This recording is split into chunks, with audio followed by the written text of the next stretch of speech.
A very good morning to all of you। जैसा कि आप सभी जानते हैं, इसमें हम क्लास 10th की कहानियां समझ रहे हैं थे। अब कहानियां हमने समझ ली हैं और इसमें हम जो है प्रोज पढ़ने के बाद पोइट्री इसमें हम पढ़ रहे हैं। पोइट्री में हम जो है सेंट्रल आइडिया समझ रहे हैं, जो कविताएं हैं क्लास 10th की हाई स्कूल में, उन सारी कविताओं को आज हम इसमें समझ रहे हैं। तो अब जो है उसी के चरण में जो है एक नई कविता का सेंट्रल आइडिया मैं आपको सामने लेके आया हूँ। क्लास 10th की है, जिसका नाम थर्ड चैप्टर है और इसका नाम ए टाइगर इन जू है। तो पिछले चैप्टर में आपने जो है फायर एंड आइस जो कविता थी, जो पोयम थी, उसके सेंट्रल आइडिया को समझा था। अब आज जो है ए टाइगर इन जू एक नई कविता है, उसके सेंट्रल आइडिया को समझेंगे, जिसके लिखने वाले हैं लेस्ली नॉरिस। जो पोएट नेम है कौन है? लेस्ली नॉरिस जो है इसके पोएट नेम है, लिखने वाले हैं। तो आइए हम सभी समझते हैं। और मैं उम्मीद कर रहा हूं कि आपको सारी जो कविताएं हैं का सेंट्रल आइडिया में समझा रहा हूं वो आपको समझ में आ रहा होगा, जिससे बोर्ड एग्जाम में आपको उत्तर देने में बहुत ज्यादा सुविधा होगी। ये मैं बार बार इस चीज को कर रहा हूँ, इसलिए आप इसको जो है रेगुलर बेसिस पर देखें मेरे वीडियोस को, ताकि आपका जो है बोर्ड एग्जाम में अच्छे से आपका नंबर जो है आप पा सकें। तो लेस्ली नॉरिस का ये कविता है, ये पोयम है। इसके सेंट्रल आइडिया को हम समझेंगे। लिखा है कि इन द पोयम, इस कविता में, ए टाइगर इन जू, जिसका नाम टाइगर इन जू मतलब टाइगर में जो है कोई जू में जो है टाइगर है, मतलब कोई जू है उसमें टाइगर है पिंजड़े में। जू मतलब होता है जैसे जहाँ जहाँ जानवर सब रहते हैं उसको जू बोलते हैं, चिड़ियाघर बोल सकते हैं। तो टाइगर है जो चिड़ियाघर में है। The poet tries to depicts the poor condition of cage a tiger. कवि ने एक पिंजड़े में बंद बाघ की दरिद्र स्थिति का चित्रण करने का प्रयास किया। मतलब एक बाघ है जो पिंजड़े में है, उस पिंजड़े की में बाघ की जो दरिद्र स्थिति है उसके बारे में कवि ने बताने का कोशिश किया है, लेस्ली नॉरिस जी ने। He contrast and compare the life of cage tiger with a tiger living in natural habitat। और पिंजड़े में बंद बाघ के जीवन की तुलना प्राकृतिक परिवेश, एग्जाम्पल ए जंगल, परिवेश अर्थात जंगल में रहने वाले बाघ से करते हैं। मतलब वो पिंजरे में बंद बाघ के जीवन की तुलना प्राकृतिक, मतलब एक जो बाघ जो जंगल में रहता है वो, और एक जो बाघ जो है पिंजरे में रहता है वो, उन दोनों की परिवेश के बारे में जो है कवि ने जो है वो बताने का प्रयास किया है। दोनों बाघों के परिवेश, मतलब एक जो बाघ बाहर रहता है केज से, और एक जो पिंजरे में रहता है, उन दोनों के बारे में जो है तुलना करने का प्रयास जो है, जंगल में रहने वाले बाघ और पिंजरे में रहने वाले बाघ की तुलना करने का प्रयास कवि ने इसमें जो है इस कविता में किया है।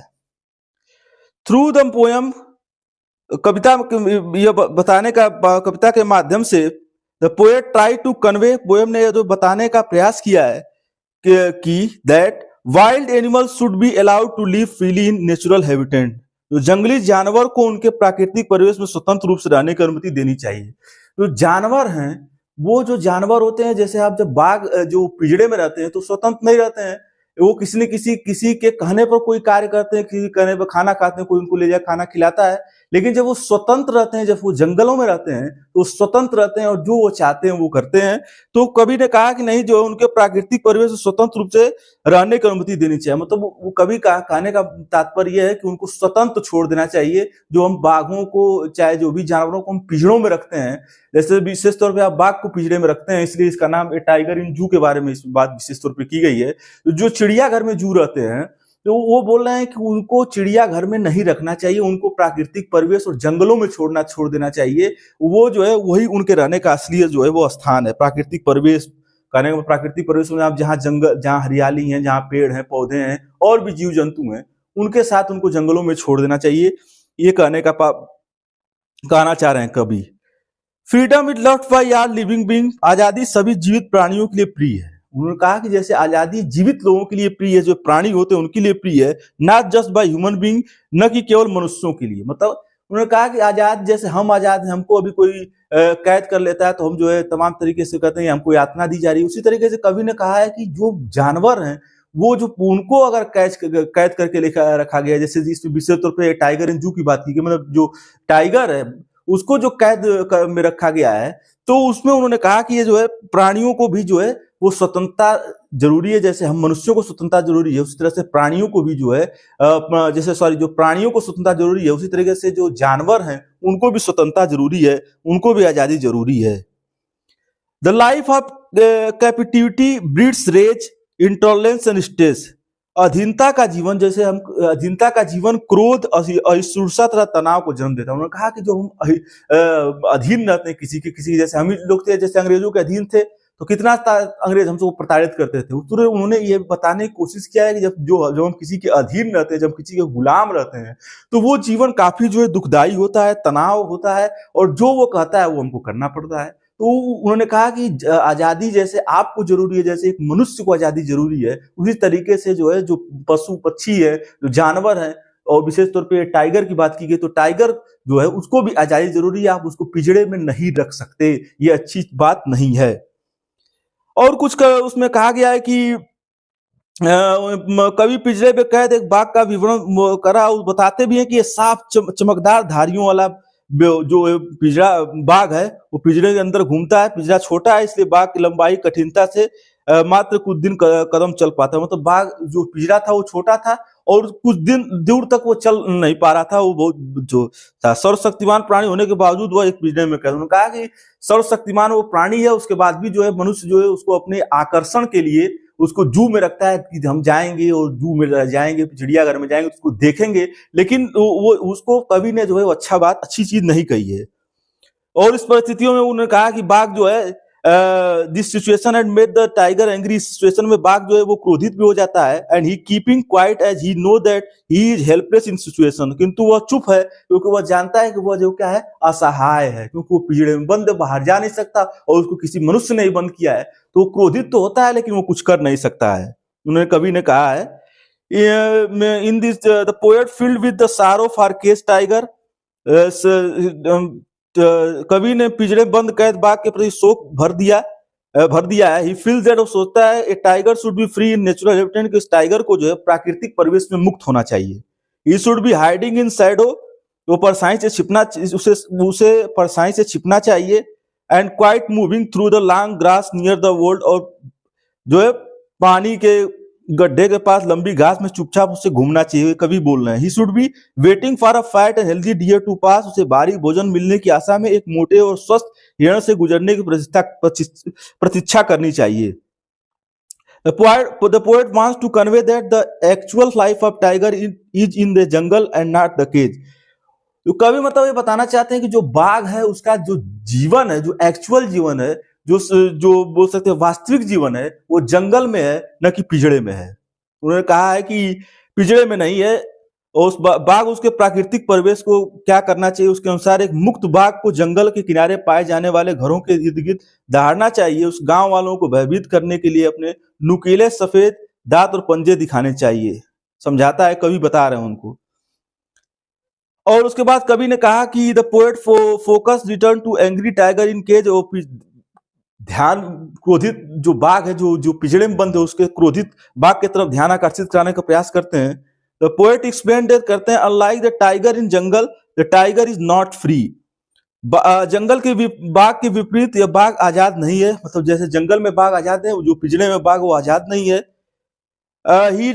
He is locked and concrete cell, उसको जो है सीमेंट की बने पिंजरे में बंद कर दिया गया। His strength and power is of no use, उसकी शक्ति और ताकत का कोई जो है यूज नहीं है।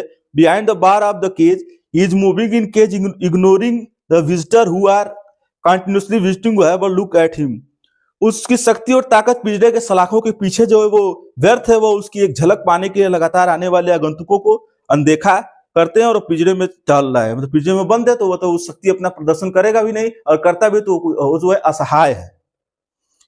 The poet says that even at night the tiger is disturb. Poet कहते हैं कि रात में बाघ परेशान रहता है। He hear the last sound of patrolling cars, वो चिड़ियाघर में अधिकारियों की गश्त लगाने वाली गाड़ियों की आखिरी आवाज सुनता है। The tiger start and brilliant start shining brightly in sky with brilliant I with the hope of freedom. और अंत में जो है वो बंद है उस पिंजरे में, और लास्ट में वो जो है मुक्त होने की आशा जो है चमकदार आंखें जो उसकी हैं वो मुक्त होने की आशा में जो है वो उस पिंजड़े में रहती हैं, आसमान में चमकते सितारों को देखती हैं कि मतलब एक न एक दिन हम भी जो है इस पिंजड़े से मुक्त होंगे, उस पिंजड़े में जो जिन्होंने हमको रखा है वो हमको मुक्त करेंगे और हम अपने जंगलों में जहां हमारा निवास स्थान है वहां हम जाएंगे। इस आशा में वो पिंजड़े में जो है आसमान के तरफ देखता है और ये उम्मीद करता है कि एक न एक दिन जो है हम आजाद होंगे।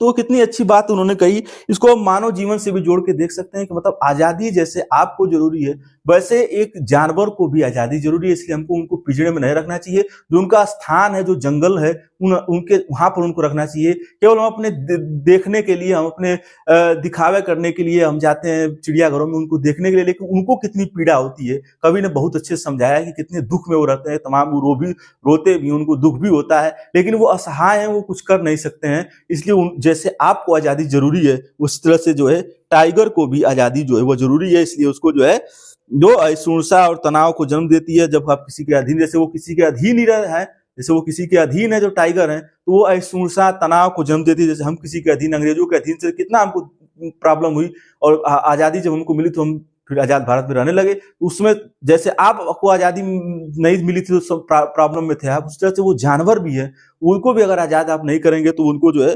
असहिष्णुता, क्रोध और तनाव को जन्म देता है। और ये जो है कहीं ना कहीं हम मानव के लिए भी नहीं सही है और जानवरों के लिए भी नहीं सही है। जो कवि ने मानव और जानवर के बीच की कड़ी को समझाने की कोशिश किया कि जैसे आपको आजादी जरूरी है उसी तरीके से उन जानवरों को भी आजादी जरूरी है। इस कविता में जू को आजादी के बारे में उसने जो है बात की है कवि ने। तो उम्मीद कर रहा हूं कि जो मैं कविता का सेंट्रल आइडिया समझाया हूं वो आपको समझ में आएगी और आप भी जो है किसी जानवर को जो है परेशान नहीं करेंगे, उसको आजाद रखेंगे और उसको जो है प्रॉब्लम उसमें नहीं रखेंगे। आजादी जब रहेगी तो जब से आप आजादी से खुश हैं वैसे वो जानवर भी आजादी से खुश रहेगा और किसी जानवर को आप जो है नुकसान नहीं पहुंचाएंगे। ये कविता थी, ये कविता सेंट्रल आइडिया खत्म है। अगला है how to tell wild animal. Next कविता लेसन 4 है, लेसन 3 और खत्म हो गया। उम्मीद कर रहा हूँ कि आपको समझ में आई होगी कि आजादी जैसे हमको जरूरी है उसी तरह से जो है अन्य जानवरों को भी जरूरी है। उसी तरह से हम आपको ये उम्मीद कर रहे हैं कि आप जो किसी जानवरों को वो हर्ट नहीं करेंगे और उनको जो है आजादी से अपना जीवन जीने देंगे।